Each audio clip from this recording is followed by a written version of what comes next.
teniendo en cuenta que la claridad para Hume depende de nuestras percepciones, no hay claridad que pueda surgir únicamente del pensamiento. Y luego continúa Hume. Con respecto a esta supuesta claridad, habría que ver si la idea de sustancia se deriva de las impresiones de sensación o de la reflexión, o de las de reflexión, perdón. Y aquí ya podemos ver cómo Hume está utilizando parte de su teoría, parte de su vocabulario, al referirse a las impresiones de sensación o de reflexión. Y al decir que la idea de sustancia, al decir que él preguntaría a estos filósofos que parecen tan seguros de que hay ideas claras que dependen de la razón, si la idea de sustancia viene de alguna impresión, de algo que hayamos visto, de algo que ha venido a través de los sentidos, o de alguna impresión de reflexión, es decir, alguna idea que tenemos en la cabeza, pero que esté conectada, o sea, con la percepción, y que haya sido elaborada, creada, conectando ideas dentro de nuestra reflexión, dentro de nuestra mente, dentro de nuestra razón, ideas que solo pueden, según Hume, solo pueden haber sido conectadas después de haber tenido alguna percepción, alguna impresión, alguna recepción a través de los sentidos primero. Entonces, aquí en esta primera frase también ya habría que tener en cuenta algo que se puede comentar a mayores y que es, como digo, parte de la teoría de Hume, lo que es una impresión de sensación y una impresión de reflexión. Vale, aquí voy a abrir un pequeño paréntesis porque las expresiones impresión de sensación e impresión de reflexión pueden dar lugar a equívoco. La mayor parte de las veces que se explica Hume se lo explica en función de la palabra percepción, es decir, que como Hume es un empirista, se fía de la experiencia y experiencia que es lo que percibimos a través de los sentidos. Así que para Hume todo serían percepciones. Esto es correcto, ¿vale? Es decir, tenemos que pensar que para Hume lo que tiene que ver con la experiencia, todo lo que recibimos de la experiencia, lo recibimos a través de los sentidos y a todo aquello que recibimos a través de los sentidos, olor, tacto, olfato, etcétera, son percepciones, ¿vale? Tenemos que recordar que Hume divide o distingue dos tipos de percepciones. Unas serían las impresiones y otras serían las ideas. Vale. Este texto puede dar lugar a equívoco y lo da. Y es una pena también que sea así. O sea, que se haya escogido este texto con esta complejidad y a saber cómo ha sido traducido del original en inglés. Pero bueno, esta es otra cuestión. Lo que quiero decir es que cuando aquí en el texto aparecen las expresiones impresión de sensación, básicamente ahí Hume se está refiriendo a las impresiones, a lo que recibimos a través de los sentidos, ¿sí? Si recuperamos esta diferencia que acabo de comentar, en la que Hume cree que hay percepciones, dos tipos de percepciones, una impresiones, otras ideas, aquí en este texto, cuando se da a entender que hay impresiones de reflexión, a lo que se está refiriendo el texto es a las ideas. Vale, entonces no nos confundamos, dado que, repito una vez más, dado que Hume cree que hay dos tipos de percepción, impresiones e ideas, aquí en el texto a lo que se le llama impresión de reflexión es en el fondo una idea. ¿Vale? Que está diciendo Hume también cuando acusa a filósofos que parecen tan seguros de la distinción entre sustancia y accidente y que tenemos ideas claras sobre estas cosas, y a las que está criticando cuando critica la idea de sustancia también que tendrían estos filósofos. Hume aquí está diciendo, pues veamos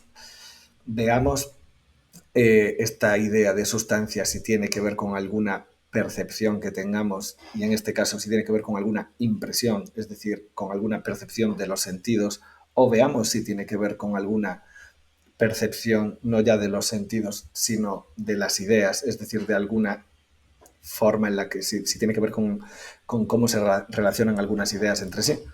Recordad, por ejemplo, que en clase hablé del ejemplo del unicornio para que pudiéramos ver cómo era una idea y, por tanto, en este caso, si Hume divide percepciones entre impresiones e ideas, ¿qué tipo de idea es esa idea en la que hay un animal que no hemos visto, es decir, del cual no tenemos impresión de sensación?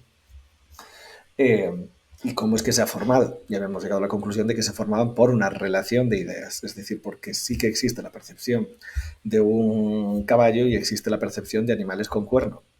La idea de unicornio sería una relación entre ideas de la que no hay ninguna impresión. La idea de unicornio sería ese tipo de percepción que es una idea, pero una idea que se ha formado por impresiones pero no porque hayamos tenido una impresión del unicornio, sino porque hemos tenido impresiones de partes distintas de ese cuerpo y nosotros, mediante la imaginación, mediante la relación de ideas, hemos generado esa idea. Vale, continúo leyendo a Hume.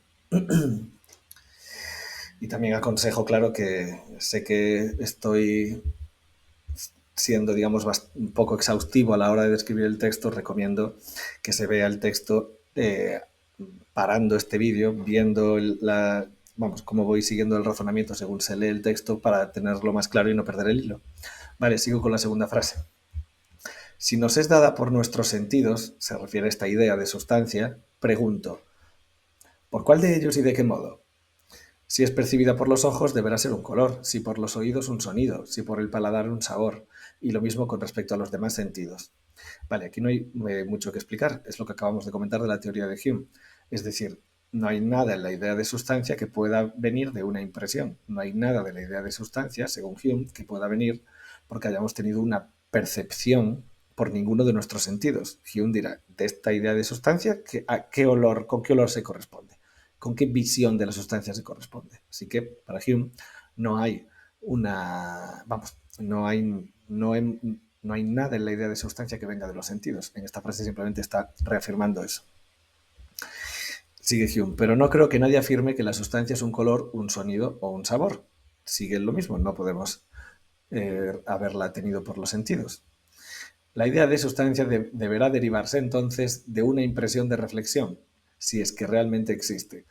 Se está refiriendo aquí de nuevo a las ideas, ¿sí? Al tipo de percepciones que son ideas. Así que Hume dice, pues está claro que esto una percepción no es. Así que dirá, será una idea, será una impresión de reflexión.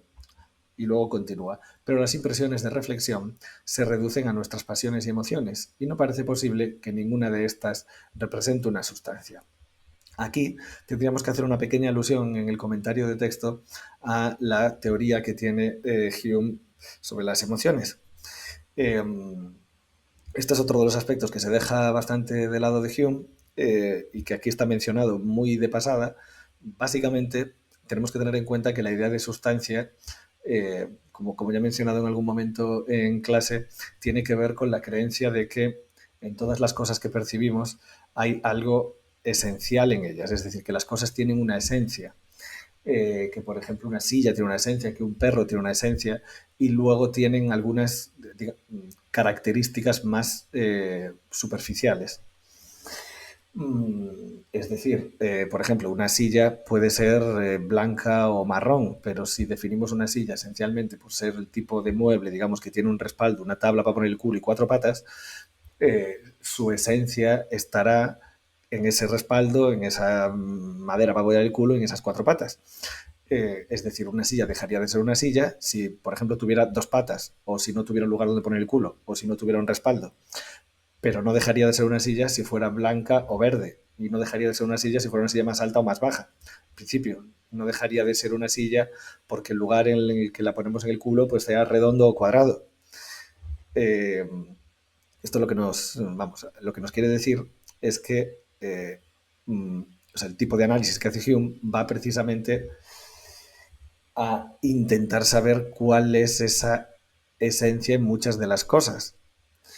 La diferencia, como acabo de poner en el ejemplo, entre atributos, digamos, secundarios o superficiales de la silla y la parte esencial es precisamente la que se corresponde con lo que sería la sustancia de la silla y sus accidentes. Que la silla sea roja es accidental. Esta diferencia también ha sido llamada a lo largo del tiempo la diferencia entre sustancias y atributos, no solo entre sustancia y accidente, pero vienen a decir lo mismo. Hay otra diferencia que también se utiliza mucho, que es la de cualidades primarias y secundarias. Lo primario sería la sustancia, sería la esencia, lo secundario sería el accidente, los atributos. Es decir, lo secundario sería el color de la silla, lo primario serían las 4 patas, el respaldo, que uno se pueda sentar en ella, etcétera.